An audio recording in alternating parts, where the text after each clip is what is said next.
white Namibians. Why? What lands do the black Namibians own? I saw a video recently on TikTok. A lady did a short video on TikTok. She said in Namibia, most of the land in Namibia is owned by white Namibians. And White Namibians. yes, white Namibians. Why? And we have black Namibians there. So what lands do the black Namibians own? Let's think about it. Yeah.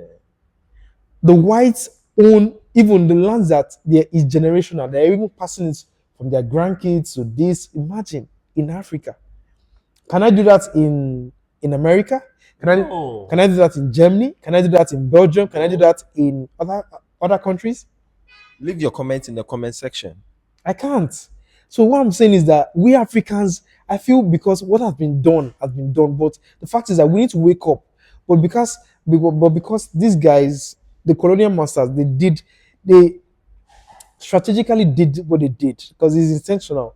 Because it's a whole lot basically. Like you look at it like, why did they do this? Why did they do that? But you know that it's intentional. So for me, the Africans, they are claiming, yeah, they own some certain things and land and everything, but they are right to an extent. But the fact is that they are in another country, another man's country. They are even in a different continent. Continent, basically. But the fact is that now, because it's sensitive, the topic is sensitive, yeah, I would say, let's do what's right. Let's do what's right, basically. But what do you think we should do right? Let's do what is right. But what is the right in there? The right thing is, in terms of, now, let everything be equal. Like how? Lands, wealth,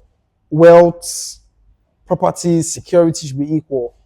But looking at it in South Africa has one of the highest rates of unemployment. Why will you to where? To the blacks or to the white? In Africa as a whole, and the country is developed. So why will you a country that's developed, right? Mm-hmm. And it still has one of the, I think, top two unemployment rate in Africa. The country is developed, right? Wow. So let's look at it that way. So you see that the wealth how I call it ratio is not equal. The wealth ratio is not equal, basically. So you see that there's something going on. What do you think we Africans getting to know something like this is existing in South Africa? We can also do to make sure that something like this does not also happen in our countries. I'll say like now we should create laws that even though it should welcome investment visitors, but also create laws that it's just good. It's just like in Tanzania now. Like when I went to Tanzania, that I discovered if a foreigner wants to create business in Tanzania, you can't create that business without involving a Tanzanian in your business. Can you imagine that? So if you create laws like that, imagine how it will bring employment, money, a whole lot into the country. So imagine that as a foreigner, I can't create a business. Me now, as a Nigerian, I should go to Tanzania and create a business.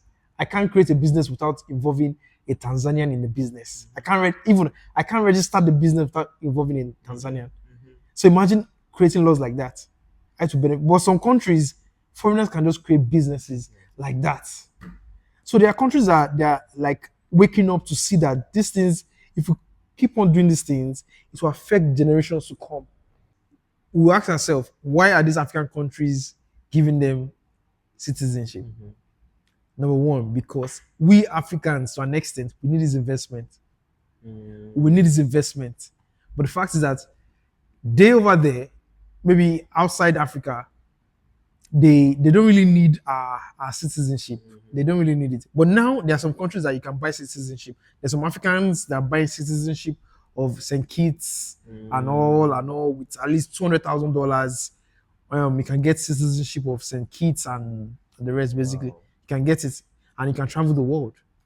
With that passport, I know of some people that are recently getting it in Nigeria and other African countries. So you can travel the world. But the fact is that why most African countries are doing it because of investment. Simple. investment, no, nothing else. It's not about respectfully. It's because of investment. That's what that's what I just see.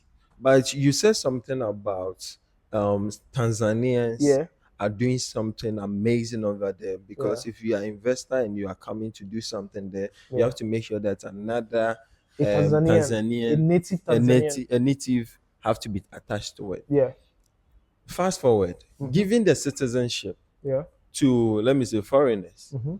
do you think they will need a native from that particular country to also create employment? That's where the government comes in to create laws. That's where the government comes in to create laws. Do you understand? Even though after giving the citizenship, you can create laws that says, okay, you have to employ 2 or 3 Ghanaians or whatever country you come from into your business. It should be a law. And these people must be board members or board of directors. So it's more like government to the government to that's what I'm saying. The government of each country, they have parts to play. We don't know that the government have parts to play. The government of each country, African country, have part to play. So that every country has like the government. So imagine Tanzania like having that idea like you must. So it's more like the government themselves. So it's more like that. So I feel the even though you give citizenship now, it's the government. I don't know what the law says in Ghana, so I can't really say. Even after giving citizenship to foreigners, so that's just it. So it's a whole lot. It's deeper than even what we are saying. It's deeper. We are on the surface of Surface it. level. We're just scratching. Just a bit of it, you understand? So, but leave your comment in the comment section. What do you think? What are some of the procedures that you think we can be able to also apply? You understand? Because things that we're supposed to do as Africans, supposed to do Sure. as Africans, because over there it's not like that. And even if it is like that, it's too extremely. You understand? Every month you're gonna pay what? Some huge amount of money because of that land. You understand? Each government, African government, needs to sit down and look at okay, this is what's coming in. This is especially now for I don't know about Ghana basically, but I'm seeing lots of like I said, diasporans in Ghana. There's a way things should be done, like the way government can create laws that will also benefit Ghanaians themselves. So that's what South Africans are doing right now. Like at least the president is also like trying to also take back lands, that belong to lands because Charlie, if in that video in Namibia, I see like I'm still thinking about it like why would white white Namibians own majority of lands in Namibia. And Namibians are also, we have black Namibians, we have same colors like I do, like in Namibians and everything. So what land do they own? Let's look at it holistically. What land? What laws are the government creating? So the thing is that it's more like this thing we don't know is more like seeds. If you plant seed, you don't know what is going to sprout. It's a whole lot basically. So it's more like the government who has a part to play in this. We as people have a part to play, but it's the rules and regulation the government has created that the foreigners will meet and play upon.